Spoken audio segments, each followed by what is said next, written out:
حضرت ذوالقرنین کا ذکر ہے۔ حضرت ذوالقرنین وہ ہے کہ جو اللہ کے ولی ہے اور جنہوں نے پوری روئے زمین پر بیعت اور حکومت کی، پوری روئے زمین پر۔ 4 بادشاہ دنیا میں گزرے ہیں، 2 کافر ہیں، 2 مسلمان۔ جو 2 کافر ہیں وہ بخت نصر ہے اور وہ نمرود ہے، اور جو 2 مسلمان ہیں وہ حضرت سلیمان علیہ السلام ہے اور حضرت ذوالقرنین ہے۔ حضرت ذوالقرنین نے پوری دنیا میں حکومت کی اور پوری دنیا کی آپ نے سیر کی، اور جب جو ہے آپ دنیا کے ایک کونے میں پہنچے تو آپ نے ادھر کی قوم کو سنا اور اس قوم نے آپ کو شکوہ کیا، ایک قوم کا شکوہ کیا، اور وہ قوم تھی یاجوج ماجوج، کہ آپ نے کہا اور اس قوم نے کہا کہ یہ یاجوج ماجوج آتے ہیں تباہی مچا کر چلے جاتے ہیں۔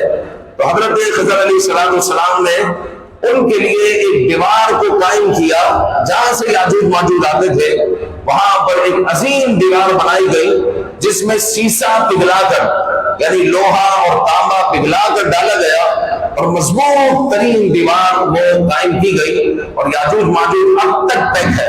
آج کی سائنس کہتی ہے کہ ہمارے پاس سیٹلائٹ ہے، ہمارے پاس جہاز ہے، ہمارے پاس طرح طرح کے طیارے ہیں، لیکن ہمیں دنیا میں جو ہے ایسی کوئی دیوار نہیں ملی۔ تو اللہ کے بندے بات یہ ہے کہ اللہ تعالیٰ جس کو چاہتا ہے منکشف کر دیتا ہے، جس کو چاہتا ہے چھپا دیتا ہے۔ آج سے 400 سال پہلے امریکہ کا وجود نہیں تھا، 400 سال پہلے یہ وجود میں آیا کہ کوئی وہاں پر گیا، اس کی جو ہے اس کا جہاز رک گیا یا خراب ہو گیا، وہ لوگ اترے تو دیکھا کہ یہاں پر تو زندگی گزارنے کی ہر چیز موجود ہے۔ پھر وہاں پر لوگ جانا شروع ہوئے اور باقاعدہ وہاں پر آبادی ہوئی، اور آج جو ہے یہ دنیا کو بدماش ترین ملک بنا ہوا اور دندناتا پھر رہا ہے اور دنیا میں بدماشی پھیلا رہا ہے۔ ریتا وہ سمندر پار ہے لیکن بدماشی دمبے حرم میں آیا ہوا ہے۔ تو یہ اس کا 400 سال پہلے وجود ہی نہیں تھا۔ تو اللہ تعالیٰ جس کو چاہتا ہے ظاہر کرتا ہے، جس کو چاہتا ہے وہ چھپا دیتا ہے۔ تو وہ دیوار کہاں ہے اللہ جانے، اللہ کا رسول جانے۔ جب وہ ٹوٹے گی تو لوگوں کو پتہ چل جائے گا، اور جب یاجوج ماجوج آئیں گے تو لوگ دیکھ لیں گے کہ وہ بھی اللہ کی ایک مخلوق ہے جن کے کان اتنے بڑے ہیں کہ ایک کان بچھاتے ہیں دوسرا کان توڑ لیتے ہیں، اور تباہی ایسی مچاتے ہیں کہ جب وہ سمندر اور دریا کے پاس سے گزرتے ہیں تو اس سمندر کو اور دریا کو ایسا پی جاتے ہیں کہ پیچھے آنے والی قوم سمجھتی ہے کہ یہاں پر تو کبھی پانی تھا ہی، یہاں پر تو کبھی پانی تھا ہی نہیں۔ بعد جو ہے پھر آگے سورہ مریم شروع ہوتی ہے، اور حضرت مریم رضی اللہ تعالی عنہا کا اللہ رب العزت تذکرہ فرماتا ہے، اور حضرت مریم رضی اللہ تعالی عنہ وہ ہے جن کو خود بخود اللہ کے حکم سے ان کے پیٹ میں حمل ہوا، اور حضرت عیسیٰ علیہ السلام بن باپ کے پیدا ہوئے، بن باپ کے پیدا ہوئے تو جو ہے عیسائیوں نے کہہ دیا یہ تو اللہ کے بیٹے ہیں۔ تو حضرت عیسیٰ علیہ السلام کی تو پھر بھی والدہ ہے، حضرت آدم علیہ السلام کے تو نہ والد ہے نہ والدہ ہے۔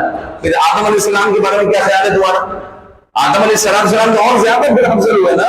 حضرت عیسیٰ علیہ السلام تم باپ کے پیدا ہو تو تم کہو کہ معاذ اللہ کے اللہ کے بیٹے ہیں، تو یہ تو اللہ کی قدرت ہے، یہ تو اللہ کی قدرت ہے کہ اللہ تعالیٰ چاہے تو بن باپ کے پیدا کر دے، اللہ چاہے تو بن ماں باپ کے پیدا کر دے۔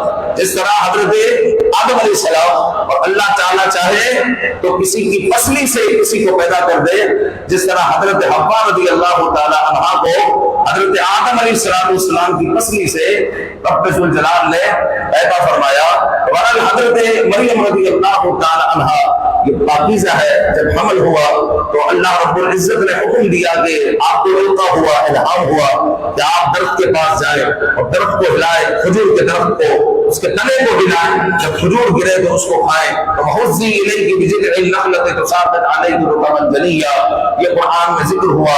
اب کھجور کا تنا اتنا موٹا ہوتا ہے، اب اس کو کون ہلا سکتا ہے، لیکن آپ کو حکم ہوا، آپ نے ایسا ہی کیا، یہ آپ کی کرامت تھی۔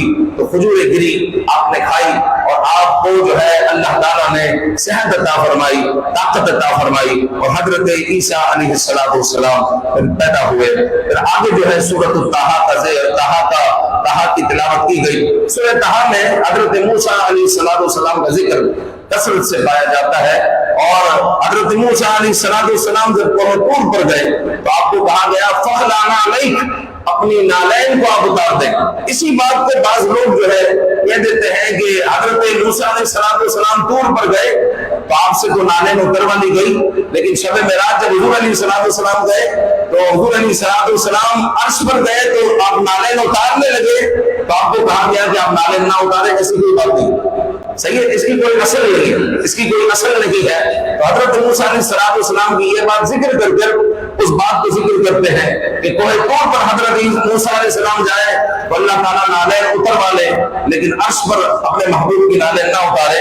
اعلیٰ حضرت نے فرمایا اس کی کوئی اصل نہیں ہے، ہاں اصل ہوگی تو ہم ضرور ذکر کرتے، جب ایک چیز کی اصل نہیں ہے تو پھر اس کو ذکر نہیں کیا جائے گا۔ اسی لیے جو ہے بات وہی کرنی چاہیے جو اتھینٹک ہو، جو مضبوط ہو، جو معتمد ہو۔ پھر آگے جو ہے اللہ رب العزت نے فرعون کا ذکر کیا، چونکہ حضرت موسیٰ علیہ السلام کا سامنا فرعون سے تھا اور حضرت ہارون علیہ السلام اور موسیٰ علیہ السلام سے کہا جا رہا ہے اذهبا الى فرعون انه طغى، کہ آپ دونوں فرعون کی طرف جاؤ، اور کہا جا رہا ہے فقولا له قولا لينا لعله يتذكر او يخشى، کہ آپ ان کے سامنے نرمی والا قول کہنا، نرمی سے گفتگو کرنا۔ تو یہ جو ہے ہمارے لیے بھی ہے، ہمارے لیے بھی ہے کہ جہاں تک ممکن ہو ہم نرمی سے اپنے کام کو نمٹائیں، کیونکہ نرمی سے بہت سارے کام بن جاتے ہیں اور گرمی سے بہت سارے کام بگڑ جاتے ہیں، بہت سارے کام بگڑ جاتے ہیں۔ لہٰذا نرمی والا قول ہمیشہ کہنا چاہیے اور اپنے آپ کو کامیابی کی طرف گامزن کرنا چاہیے۔ پھر آگے رب ذوالجلال نے ذکر کیا کہ ہم نے تمہیں مٹی سے بنایا اور ہم تمہیں مٹی میں ڈالیں گے وَفِيهَا نُعِيدُكُمْ وَمِنْهَا نُخْرِجُكُمْ تَارَةً أُخْرَىٰ، اور اسی سے یعنی مٹی سے تمہیں دوبارہ پیدا کریں گے۔ یہ اللہ تعالیٰ کی شان ہے۔ اور پھر جو ہے فرعون غرق ہو گیا، اللہ تعالیٰ نے اس کو غرق کر دیا، اور غرق ہوتے ہوئے یہ کہہ رہا تھا کہ میں موسیٰ اور ہارون کے رب پر ایمان لایا، لیکن اب اس کا ایمان معتبر نہیں ہے۔ اس بارے میں آپ نے سماعت کر لیا۔ اور پھر جو ہے آگے اللہ رب العزت نے حضرت آدم علیہ السلام کا دوبارہ ذکر کیا اور آگے فرمایا وَمَنْ أَعْرَضَ عَنْ ذِكْرِي فَإِنَّ لَهُ مَعِيشَةً ضَنْكًا، کہ جو اللہ تعالیٰ کے ذکر سے منہ موڑتا ہے تو اللہ تعالیٰ اس کی معیشت کو جام کر دیتا ہے، اس کی معیشت کو جام کر دیتا ہے۔ آج ہم نے اللہ کے ذکر سے منہ موڑا ہوا ہے، ہمارا تقریباً 98-99% طبقہ نماز نہیں پڑھتا، 98-99% طبقہ نماز ہی نہیں پڑھتا، نمازوں سے محروم ہے، ذکر سے محروم ہے، اللہ کا ذکر نہیں کرتے۔ تو اللہ رب العزت فرماتا ہے کہ جو اللہ کے ذکر سے منہ موڑتا ہے تو پھر اللہ تعالیٰ اس پر معیشت کو جام کر دیتا ہے، اور جو اللہ تعالیٰ کا ذکر کرتا ہے تو اللہ تعالیٰ اس کے دل میں اطمینان اتارتا ہے، سکینہ اتارتا ہے، اس کو برکتوں والا رزق عطا فرماتا ہے۔ تو ہماری ابتدا اگر تہجد سے ہو تو سبحان اللہ، ورنہ ہماری دن کی ابتدا فجر سے ہونی چاہیے۔ جیسے ہی ہماری فجر سے ابتدا ہوئی، حضور علیہ السلام نے ہمیں اتنی پیاری تسبیح عطا فرمائی ہے کہ فجر کے وقت میں آپ 100 مرتبہ اگر پڑھ لو سبحان اللہ وبحمدہ سبحان اللہ العظیم استغفر اللہ، حضور نے فرمایا کہ دنیا ذلیل ہو کے تمہارے پاس آئے، ذلیل ہو کر آئے۔ دنیا کی تو اللہ کے نزدیک کوئی اہمیت نہیں ہے۔ حضور علیہ السلام نے فرمایا کہ اگر دنیا کی اللہ کے یہاں پر کوئی اہمیت ہوگی تو مچھر کے پر کے برابر بھی کافر کو عطا نہ کر، مچھر کے پر کے برابر، مچھر کے پر کے برابر بھی کافر کو عطا نہ کرتا۔ تو ہماری فجر سے ابتدا ہو اور 100 مرتبہ کی تسبیح پڑھے اور اللہ کا ذکر کرے۔ تو مجھے بتاؤ کہ حضور فرما رہے ہیں کہ دنیا ذلیل ہو کے اس کے پاس آئے گی، ذلیل ہو گئی، اس کو کوئی کسی قسم کی کوئی کمی نہیں ہوگی، اللہ تعالیٰ کی اتنی کرم نوازی اس پر ہوگی۔ لیکن معاملہ یہ ہے کہ ہمارا دن کب شروع ہوتا ہے؟ جب زوال لگتا ہے سورج۔ تو جو قوم اس وقت تھے کہ جب سورج کو زوال لگا ہوا ہو تو پھر اس میں زوالی ہوگا، اور کیا ہو اس میں زوالی ہوگا۔ حضور علیہ السلام نے یہ بھی تو فرمایا کہ جو ہے صبح فجر کے بعد نماز پڑھ کر بازار کی طرف گیا تو وہ رحمان کا جھنڈا اٹھا کر گیا، تو اللہ رب العزت کا اس پر کرم ہوگا، فضل ہوگا۔ تو ہمارے دن کی ابتدا اس طرح ہو۔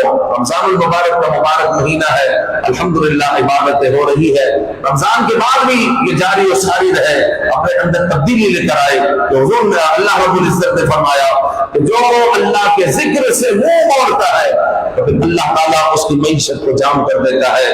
ہم اپنا محاسبہ کریں، اگر میری معیشت جام ہے، میں پریشان ہوں، تو میں اپنا محاسبہ کروں کہ میں اللہ کا ذکر کتنا کرتا ہوں، اگر نہیں کرتا تو شروع کروں، استغفار کروں، درود پڑھوں، اور اپنے دن کی ابتدا فجر کی نماز سے کروں گا، آج بھی اور رمضان کے بعد بھی انشاءاللہ العزیز برکتیں ہی برکتیں ہوگی۔ اور تعالیٰ قرآن کے نور سے ہمارے دلوں کو منور فرمائے۔